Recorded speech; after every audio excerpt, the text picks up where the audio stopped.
अस्सलाम वालेकुम, मैं हूँ रिदा से। Welcome to my channel. कैसे हैं आप सब लोग। तो जी सुबह सुबह का टाइम है, मैं आसिफ़ के कपड़े प्रेस कर रही हूँ। और अब आप लोग ये कहेंगे कि भाई रात को करके सोया करो। तो जी सम टाइम मैं रात को भी कर लेती हूँ, सम टाइम मैं वीकेंड पे भी पूरे वीक के कर लेती हूँ। तो आज फ्राइडे था तो उनकी शलवार कमीज़ प्रेस करनी थी और बच्चों ने इतना मेस क्रिएट किया हुआ था। तो जी जल्दी से मैंने बेडशीट ठीक की, बर्तन धोए और उसके बाद मैं आ गई हूँ नाश्ते की तरफ। तो जी नाश्ता आज मैं बच्चों के लिए बना रही हूँ फ्रेंच टोस्ट। तो मैंने जी एक थोड़ा सा मिल्क लिया, अंडा लिया और उसमें भी शुगर ऐड की और इसको अच्छी तरह से मैंने फिर बीट कर लिया। तो जी बच्चों के तो नखरे ही नहीं ख़त्म होते। सफ़ा तो कभी कहेगी मामा मुझे स्क्वायर साइज़ का चाहिए, कभी मुझे ट्रायंगल चाहिए, तो बस मैं यही ट्राई कर रही हूँ। साथ में मैंने अपने लिए सौंफ, इलायची और दालचीनी वाली चाय बनाई। ये बहुत ही मज़े की चाय होती है। जिन लोगों को सौंफ इलायची पसंद है, कभी वो सौंफ इलायची वाली चाय बना के पिएं और बहुत ही मज़े की बनती है। मैं तो दूध पत्ती बना रही थी, उसमें मैंने फिर ये डाली, शक्कर ऐड की, फिर पत्ती ऐड की और ये बड़ी मज़े की ये चाय ना रेडी हो गई। और फिर मैंने ईसा के लिए जी स्क्वायर साइज़ के बनाए और फिर मैंने थोड़ा थोड़ा इस पे डिप किया और इसको फिर फ्राई किया। और साथ में मैंने फिर अपने ईसा के नाश्ते के साथ अपनी मदर इन लॉ का भी नाश्ता रेडी कर दिया, क्योंकि वो लाइट सा ही खाती हैं मॉर्निंग में। तो साथ में जी मैंने फिर ये ईसा के फ्राई हो रहे हैं और मैंने दोपहर के लिए फिर गोश्त भी निकाल के रख लिया, क्योंकि सुबह के टाइम इतनी जल्दी होती है ना, सब कुछ साथ साथ करना होता है। तो यहाँ सफ़ा के लिए ट्रायंगल्स जो थे वो बन रहे थे, फ्रेंच टोस्ट और चाय भी साथ में पक रही है। वैसे अगर आप लोगों ने दूध पत्ती नहीं बनानी तो आप पहले कहवा बना के उसमें भी आप ये सारे इंग्रेडिएंट्स डाल के ये चाय बना सकते हैं। बड़ी मज़े की चाय बनती है और मुझे तो पी के बड़ा सुकून होता है। ज़्यादातर तो मैं ये विंटर्स में पीती हूँ, लेकिन सम टाइम मैं समर्स में भी ये चाय पी लेती हूँ।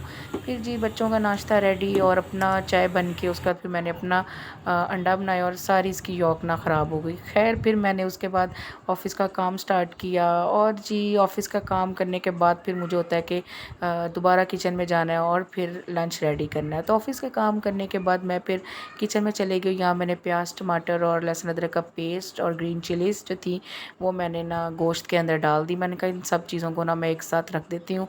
और जितने भी फिर मसाले थे, नमक, मिर्च, प्याज, टमाटर तो ऑब्वियसली डाला है, ये कलवंजी, अजवाइन, गरम मसाला, सूखा धनिया, ये सब कुछ मैंने डाल के ना इसमें डाल दिया। मैंने कहा हाफ़ एन आवर के लिए रख देती हूँ तो ये पकता रहेगा, क्योंकि मैंने विंटर के कपड़े भी समेटने थे। तो मुझे था कि बस समर्स आने वाली हैं तो साथ में ये है कि एक तरफ ये पकता रहेगा सालन। और इसको मैंने फिर कवर अप कर दिया था और फिर मैंने सोचा क्यों ना दही फुल्कियाँ बना ली जाएँ। तो मुझे भल्ले नहीं पसंद क्योंकि वो बहुत हैवी हो जाते हैं, तो फिर मैं ना दही फुल्कियाँ भी यहाँ पे भिगो रही थी। और फिर मैंने हाफ़ एन आवर के बाद देखा तो जी गोश्त पक रहा था और दूसरी साइड पे जी मैं अपने विंटर के कपड़े भी मैंने ना समेट लिए।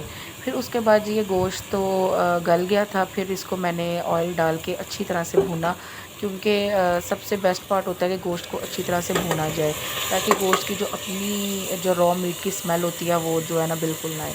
तो ये बड़ा मज़े से ना मतलब रेडी हो रहा था। तो फिर जी ये देखें ये मसाला बिल्कुल रेडी है और ऑयल भी इसमें आ गया है। तो फिर मैंने 2 से 3 आलू लिए थे, तो फिर उसको मैंने काट के इसमें डाला और इसको अच्छी तरह से ना फिर भूना दोबारा से। और फिर इसको ना 15 से 20 मिनट के लिए कवर कर लिया, क्योंकि आलू जो है ना वो स्टीम में ही पक जाते हैं। तो बस फिर साथ साथ घर के काम भी चल रहे थे, बाकी बच्चों को भी देख रही थी और साथ में सालन भी बन रहा था।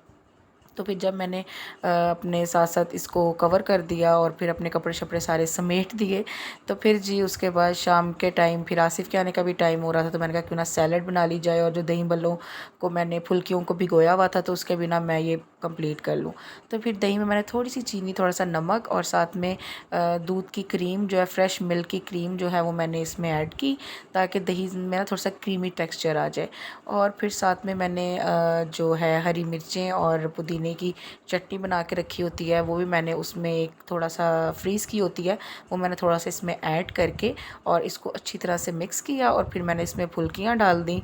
और ये मैं तो ज़्यादा स्पाइसी नहीं खाती, लेकिन फिर भी मैंने थोड़े से जो है ना इसमें आलू और थोड़ी सी ग्रीन चिली और धनिया डाला। मैं सारा डालने लगी थी, बाद में मुझे याद आया तो ये तो सालन में भी डालना है। फिर मैंने थोड़ा सा इसमें डाला और सैलड डाली, प्याज और थोड़ा सा इसमें अगर फ्रेश टोमेटोज़ हों तो वो भी बहुत अच्छे लगते हैं। तो फिर मैंने खीरे और जो मेरे पास थी फिर मैंने ये डाला। और मैंने एप्रिकॉट की चटनी बनाई हुई है ख़ुद से, तो वो फिर मैंने डाली, क्योंकि मुझे मीठी चटनी के बगैर जो है ना दही भल्लों का मज़ा नहीं आता। तो फिर मैंने जी चटनी शटनी डाली और थोड़ा सा सा चाट मसाला डाला और इसको अच्छी तरह से मिक्स कर दिया। और फिर जी ये देखें फ़ाइनल लुक कितने मज़े के दही भल्ले लग रहे हैं, वाकई मज़े के लग रहे थे। तो सफ़ा ने कहा मामा अभी बाबा के आने में टाइम है तो आप ना जो है स्ट्रॉबेरीज़ जो है ना उसका मिल्क शेक बना दें।